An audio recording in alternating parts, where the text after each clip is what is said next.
Hi friends, मैं संजीव और आज हम बात करने वाले हैं मौर्य वंश के तीसरे शासक अशोक के ऊपर। मौर्य वंश का सबसे इंपॉर्टेंट शासक यही है अशोक। जैसा कि मैं बेसिक कुछ लिख चुका हूं आपको, आप इसका स्क्रीनशॉट ले सकते हो। इसके अलावा भी अशोक के ऊपर एक पूरी कहानी है। कहानी क्या है, मैं कहानी स्टार्ट करता हूँ।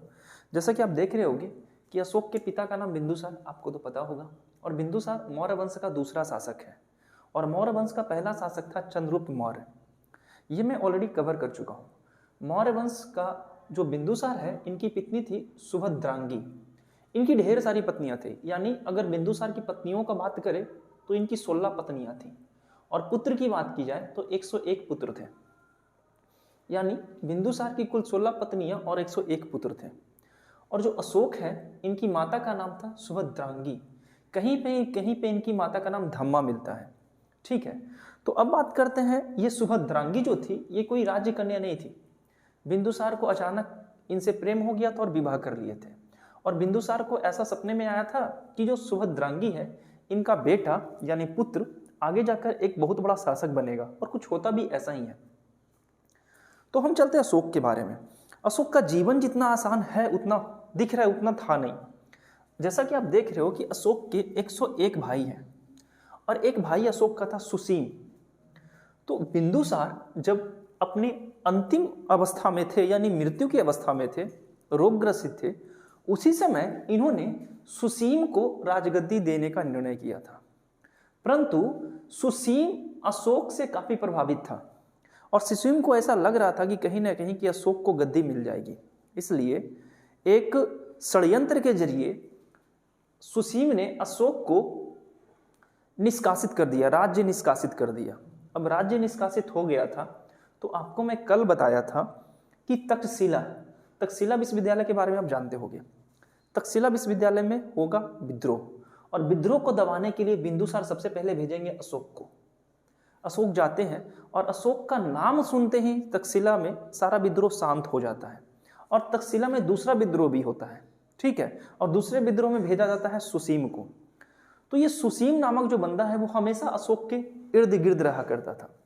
अशोक जब प्रवास पे चला गया था तो अशोक की जो मां थी सुभद्रांगी, सब भाइयों ने मिलकर इसकी हत्या कर दी। और जब ये बात अशोक को पता चलती है तो अशोक आते हैं 273 में। अशोक का जन्म होगा 304 बीसी में। 304 बीसी में अशोक का जन्म होगा। और अशोक को जब पता चलता है कि उनकी माता की हत्या कर दी गई है उनके सौतेले भाइयों के द्वारा, तो वो आएंगे और अपने 100 भाइयों की हत्या कर देंगे। ऐसा इतिहास का कहना है और ये सही भी है। ये जो अब 4 साल होता क्या है कि गद्दी अशोक को मिला 273 में है, परंतु अशोक का राज्याभिषेक हुआ तो था 269 बीसी में। ये बात आप याद रखिएगा, क्योंकि ये जो 4 साल का लंबा पीरियड आप यहां देख रहे हैं, ये अशोक सिर्फ अपने भाइयों को हत्या करने और युद्ध में रत था। और कहा जाता है कि अशोक के राज्यरोहण के ठीक 8वें वर्ष बाद यानी 261 बीसी में कलिंग का युद्ध हुआ था और कलिंग के युद्ध में विजय हुए थे अशोक। तो अब थोड़ी डिटेल में हम देख लेते हैं कि अशोक की माता और अशोक के पिता। अच्छा, मस्की और गुर्जर अभिलेख में अशोक का नाम अशोक मिलता है। उसके अलावा पुराणों में उसे अशोक वर्धन कहा गया है और ये सारे क्वेश्चन पूछे गए हैं। अभिलेखों में सबसे इंपॉर्टेंट नाम है देवनाम प्रिय। अशोक भारत का एकमात्र शासक था जिनका यह मानना था कि जो राजा होते हैं वो प्रजा का सेवक होते हैं। ये इतिहास का मात्र एक ऐसा राजा हुआ। और अशोक का साम्राज्य का बात करें तो वर्तमान में आप भारत, पाकिस्तान, अफगानिस्तान, नेपाल, भूटान, श्रीलंका, बांग्लादेश, म्यांमार, यानी मध्य एशिया यानी दक्षिण एशिया का सारा क्षेत्र आप कवर करके मिला दो, सारे पे राज्य था अशोक का। ये कलिंग का युद्ध बड़ा इंपॉर्टेंट है। कलिंग का युद्ध जब राज्यरोहण 2 बातें समझिएगा आप यहाँ पे। एक क्वेश्चन पूछता है कि कलिंग का युद्ध अशोक के राजा बनने के कितने सालों के बाद हुआ। तो अगर राजा बनने से पूछे तो यहाँ पे आप देखोगे 273 में उनको गद्दी दी गई है, लेकिन राज्याभिषेक हुआ नहीं है। और ये भी राज्याभिषेक हुआ था धोखे से। बिंदुसार चाहते थे कि सुसीम को गद्दी मिल जाए, लेकिन बिंदुसार के साम्राज्य में जो पुरोहित थे उन्होंने धोखे से अशोक को गद्दी दे दी, ठीक है। और जब अशोक को गद्दी मिली थी तो काफी ज्यादा उपद्रव हो गया था उनके क्षेत्र में, और इसी उपद्रव को शांत करने के लिए अशोक ने अपने सारे भाइयों की हत्या कर दी। एक तो उनको माता का बदला लेना था, और दूसरा ये उपद्रव को शांत करना था। और उनके साम्राज्य में भी जो लोग थे वो चाहते थे कि अशोक को ही गद्दी मिले। और होता कुछ ऐसा ही है, 4 साल के बाद फाइनली अशोक का राज्यरोहण होगा। तो क्वेश्चन अगर पूछे राज्यरोहण के कितने वर्ष बाद कलिंग युद्ध हुआ है, तो 8 वर्ष बाद हुआ है। और अगर पूछे कि राजा बनने के कितने वर्ष बाद हुआ है, तो इसका आंसर हो जाएगा 12 वर्ष बाद। ये क्वेश्चन पूछा गया है। अब यहां पे याद रखिएगा कि एक है भेरी घोष और एक है धम्म घोष। ये और यहां जो है कलिंग का युद्ध, आपको पता होगा कि अशोक के 14 शिलालेख थे, ठीक है। तो 14 शिलालेख में से 13वें शिलालेख में बात की गई है कलिंग युद्ध के बारे में। और ये क्वेश्चन बहुत बार पूछा है कि कलिंग युद्ध का वर्णन किस शिलालेख में मिलता है। प्रथम शिलालेख में बात किया गया था हमारा किसका, जीव हत्या पर रोक लगाया गया था अशोक के जरिए कि जीवों की हत्या को रोक दिया जाए। और 5वें शिलालेख, मैं यहाँ पे 14 शिलालेख लिखा नहीं, जो इंपॉर्टेंट क्वेश्चन पूछा गया है मैं उसी के बारे में जिक्र किया हूँ। प्रथम, 13वां, 5वां को पूछा गया था क्योंकि वो महामात्रों की नियुक्ति करते हैं, और 8वां शिलालेख यानी बोध गया की यात्रा वो करते हैं। अशोक वो ऐसे शासक थे जो काफी न्यायपूर्ण शासक आप उसको बोल सकते हैं, और काफी उदार प्रवृत्ति के वो थे। उनका मानना बस यही था कि अगर हम राजा बने हैं तो जनता की सेवा के लिए बने हैं, और ये करते कुछ ऐसा ही है। अशोक आजीविकों के रहने के लिए बराबर यानी गया के क्षेत्र में गुफा का निर्माण करेंगे। ये क्वेश्चन ऑलरेडी आपको पता होगा, ये पूछा गया है। तृतीय बौद्ध संगति का आयोजन भी अशोक के शासनकाल में होता है, ये भी आपको पता है। प्रथम बौद्ध संगति का आयोजन होगा किसी शासनकाल में, तो आप जानते हो बिंबिसार के पुत्र थे अजातशत्रु, उनके शासनकाल में होगा, राजगिरी में होगा। दूसरी बौद्ध संगति का आयोजन होता है किसे शासनकाल में, तो कालाशोक के शासनकाल में होगा, और ये कालाशोक के शासनकाल में वैशाली में होगा। तृतीय बौद्ध संगति का आयोजन पाटलिपुत्र में होगा, और ये चौथी बौद्ध संगति होती है। तो तृतीय बौद्ध संगति का आयोजन अशोक के शासनकाल में होता है, और इसके जो अध्यक्ष थे वो थे मोगलीपुत्र तिस, जिनको उपगुप्त के नाम से भी जाना जाता था। और तीसरी बौद्ध संगति के उपरांत एक पुस्तक की रचना की गई थी जिसका नाम था एक था विनय पिटक, एक था सुत पिटक। विनय पिटक और सुत पिटक की रचना की गई थी प्रथम बौद्ध संगति के उपरांत, और तीसरी बौद्ध संगति के उपरांत रचना की गई थी अभिधम्म पिटक की। और अभिधम्म पिटक के लेखक कोई और नहीं, खुद मोगलीपुत्र तिस थे। इसके अलावा अशोक की पत्नी थी, और अशोक की अनेक पत्नियां थी। जैसे आप यहां देख रहे हो कि बिंदुसार की 16 पत्नियां थी, कुछ उसी प्रकार से अशोक की भी ढेर सारी पत्नियां थी। आज के बारे में तो एक पत्नी भी मिल जाए तो काफी है, दूसरे के बारे में सोचना भी नहीं है। यहां आप देख लो कि बिंदुसार का जितना बड़ा साम्राज्य था उससे कहीं बड़ा साम्राज्य था अशोक का। अगर पत्नियों के बारे में अशोक का जिक्र करें तो एक हमारी असंघमित्रा थी और एक थी कारुबाकी।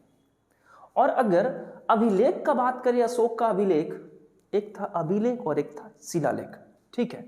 अभिलेखों के बारे में बात करें तो उनकी पत्नी का जिक्र किया गया कारुबाकी का, और एक उनके पुत्र का जिक्र किया गया तिवर।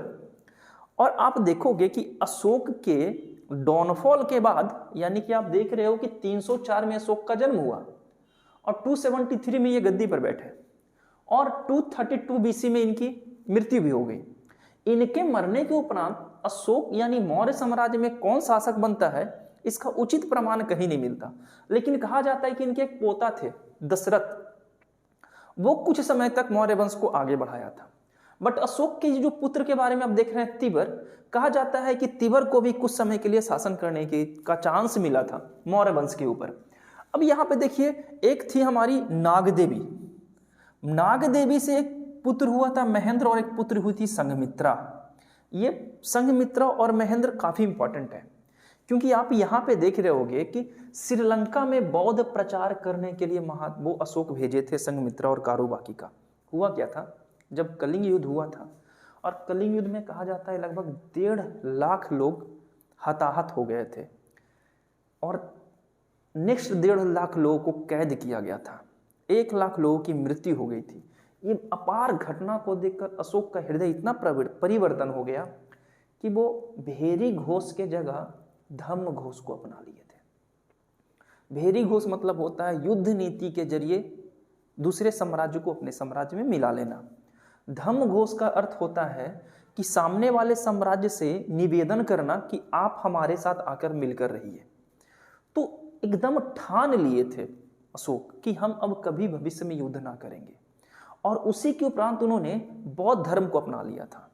और बौद्ध धर्म के एक गुरु थे, बौद्ध गुरु, जिनका नाम था उपगुप्त, और इनके बारे में बार बार पूछा है। उपगुप्त वो बौद्ध शिक्षक हैं जिन्होंने अशोक को बौद्ध धर्म की शिक्षा दिया। जैसा कि आप देखे थे, हमारे चंद्रगुप्त मौर्य थे जो जैन धर्म के थे, और चंद्रगुप्त मौर्य में आपको मैं बताया था कि संलेखना विधि, यहाँ पे आप देखे थे कल के वीडियो में कि संलेखना विधि के जरिए यहाँ पे जो कर्नाटका का क्षेत्र है, श्रवणबेलगोला, वहाँ पे चंद्रगुप्त मौर्य एक बस्ती बसाते हैं और अपने प्राणों को त्याग देते हैं। यानी इनके जो दादा थे वो जैन धर्म के थे, लेकिन ये खुद हैं बौद्ध धर्म के अनुयायी, और काफ़ी ज़्यादा बौद्ध धर्म के प्रति इनका लगाव था। लगाव इस कदर था कि ये खुद देख लीजिए बोध गया में भ्रमण करने गए हैं, और आपको पता है महात्मा बुद्ध को ज्ञान की प्राप्ति बोध गया में हुई। आजीविकों के रहने के लिए गुफा का निर्माण करवाते। अच्छा, अशोक तो करवाते ही करवाते हैं, इनके एक पोता, जैसा भी मैं बताया दशरथ पौत्र, वो भी आजीविकों के रहने के लिए गुफा का निर्माण करवाएंगे। इसके अलावा तृतीय बौद्ध संगति का आयोजन इसी के शासनकाल में होता है। अब चलते हैं, राजतरंगिणी के पुस्तक, एक राजतरंगिणी एक बुक है, ठीक है ना, कलहन के द्वारा लिखी गई पुस्तक है राजतरंगिणी। इसके अनुसार बोला गया है कि अशोक जो है वो श्रीनगर, जो वर्तमान में श्रीनगर है, उसकी स्थापना करवाए थे। श्रीनगर की स्थापना अशोक करवाते हैं। स्तंभ लेख का बात करें तो अशोक के 7 स्तंभ लेख थे। रामपुरवा, दिल्ली, मेरठ, टोपरा, लौरिया, अरेराज, लौरिया, नंदनगढ़ और कौसंबी, ये 7 स्तंभ लेख हैं। क्वेश्चन पूछा गया है कि अशोक के कितने शिलालेख हैं और अशोक के कितने स्तंभ लेख हैं। स्तंभ लेख की संख्या 7 है और शिलालेख की संख्या 14 है। शिलालेख में सबसे इंपॉर्टेंट है 13वां शिलालेख, कलिंग युद्ध का वर्णन मिलेगा। प्रथम शिलालेख, जीव हत्या पर रोक लगाया जाएगा। 5वां शिलालेख, महामात्रों की नियुक्ति करेंगे। और 8वां शिलालेख में बोध गया की यात्रा करेंगे, और साथ ही साथ जब ये बोध गया की यात्रा करते हैं तो बोध गया को कर मुक्त कर देते हैं कि अब टैक्स बोध गया से नहीं लिया जाएगा। इसके अलावा धर्म प्रचार के लिए संघमित्रा और कारुबाकी को श्रीलंका भेजा जाता है कि आप धर्म का प्रचार कीजिए।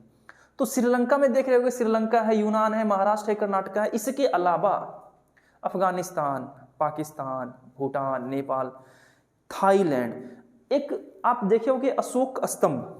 अशोक स्तंभ में जो वर्तमान में जो मूल स्तंभ है उनमें शेर जो है वो 4 शेर है, और ये क्वेश्चन पूछता है। और अशोक स्तंभ के नीचे लिखा हुआ है सत्यमेव जयते, और ये मुंडको उपनिषद में लिखा गया, आपको ये भी पता होगा। और हमारा भारत सरकार यही अशोक स्तंभ को अडॉप्ट करके रखे हैं। तो ये जो है, और शिलालेख जो है ये अरमाइकी और खरोष्टी लिपि में लिखी गई थी।